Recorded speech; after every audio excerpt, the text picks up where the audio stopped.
मनसूखी की बात इसलिए कहते हैं, कुरान में तो एक आयत भी मनसूख नहीं, इसलिए कहते हैं देखिए कुरान में लिखा हुआ है, ये गुजर चुकी है इसकी तफसील, इस तशरी तफसीर इस आयत की, मैं उसे लाया हूं फिर से।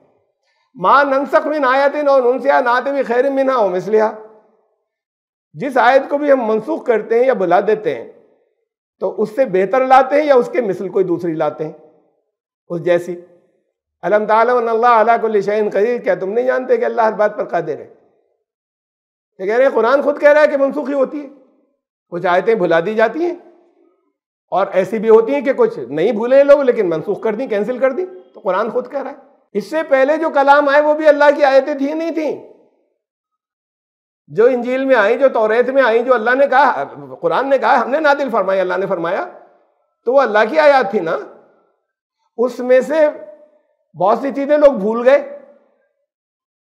बहुत उस जैसी दूसरी आ गई। उसमें से बहुत सी चीजें ऐसी थी कि शरीयत से मुताल्लिक बात हिस्से के जो आगे आने वाले दौर के लिए उससे बेहतर की जरूरत थी, आ गई उससे बेहतर। इससे ये यहां के इस कुरान के अंदर की मनसूखी निकालते हैं। इस कुरान की मनसूखी से कोई ताल्लुक नहीं, कहां है कि इसी कुरान के अंदर। ये तो बहुत वाज़ेह हमारे ईमान का ये भी हिस्सा है कि पिछली किताबें अपनी बिल्कुल सही हालत में रही, बहुत सी चीजें उसमें सही गायब हो गई, अगर हम उन्हें फिर दे देते, उनके मिसल ले आते। बहुत सी चीजें ऐसी हैं कि जिन्हें तब्दील करना होता है जो शरीयत से मुताल्लिक है, ईमानियात नहीं, वो तो वही रही, तो उन्हें कैंसिल कर देते हैं कि उसकी जगह दूसरी लाते, मनसूख हो जाती है। तो बहुत क्लियर बात है, बहुत वाज़ेह बात है। इससे कुरान की मनसूखी का मतलब निकालना तो एक बहुत बड़ा फितना है। ये कुरान की उस आयत से टकरा रहा है, खुद इस आयत से टकरा रहा है कि तुम्हें विरोधाभास मिलेगा, तुम्हें टकराव मिलेगा, और इसकी बुनियाद के ऊपर इन्हें कुरान में खुद है। कुरान में 2 जगह आया ये लफ्ज़ मनसूखी का। एक और आयत है सूरह हज की आयत नंबर 52, वमा अरसलना मिन क़ब्लिका मिन रसूलिन वला नबिय्यिन इल्ला इज़ा तमन्ना अल्क़ा शैतानु फ़ी उम्निय्यतिही फ़यंसख़ुल्लाहु मा युल्क़ि शैतान सुम्मा युहकिमुल्लाहु आयातिही वल्लाहु अलीमुन हकीम। तुमसे पहले हमने जो भी रसूल भेजे या नबी भेजे, वो जब कोई उनकी ख्वाहिश होती थी, तमन्ना होती थी दीन के लिए, बाद लोगों ने इसका तर्जुमा वही किया है कि वो जो उन पर वही आती थी, तो शैतान उनकी तमन्ना में मिलावट कर देता था या उनकी वही में। फ़यंसख़ुल्लाहु मा युल्क़ि शैतान, तो फिर अल्लाह जो है, जो शैतान की जो इल्क़ा होता था या मिलावट होती थी, उसे मनसूख कर देता था। सुम्मा यहकुमुल्लाहु आयाती, और जो उसकी अपनी आयत है उन्हें वो मुहकम कर देता था, मजबूत पुख्ता दृढ़, जो सही आयत थी। वल्लाहु अलीमुन हकीम, अल्लाह इल्म वाला है और हिकमत वाला है। देखिए, एक ये है मनसूखी की 2 जगह आया ये लफ्ज़ कुरान में। एक ये है, अगर आप कुरान के लिए माने तो बड़ी खतरनाक बात है कि शैतान नबी की वही में मिलावट कर देता है।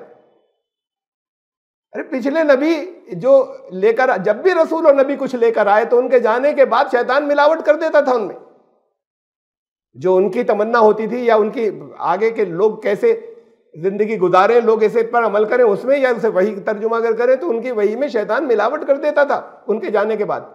तो फिर अल्लाह के जब दूसरा नबी और रसूल आता था तो फिर अल्लाह अपनी सही बातों को मुहकम कर देता था और उस शैतान की मिलावट को कैंसिल और मनसूख कर देता था।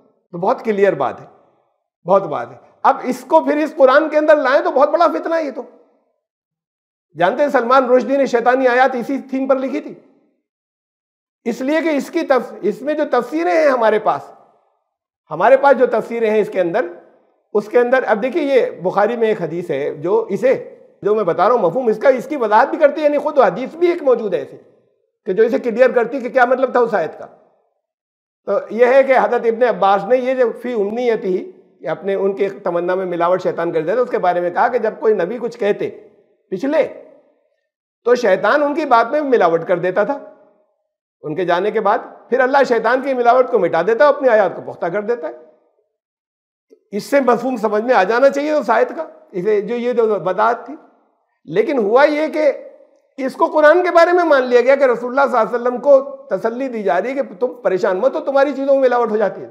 पिछले नबियों के साथ भी ऐसे हो जाता था, नहीं हुई मिलावट कुरान के अंदर, नहीं हो सकी।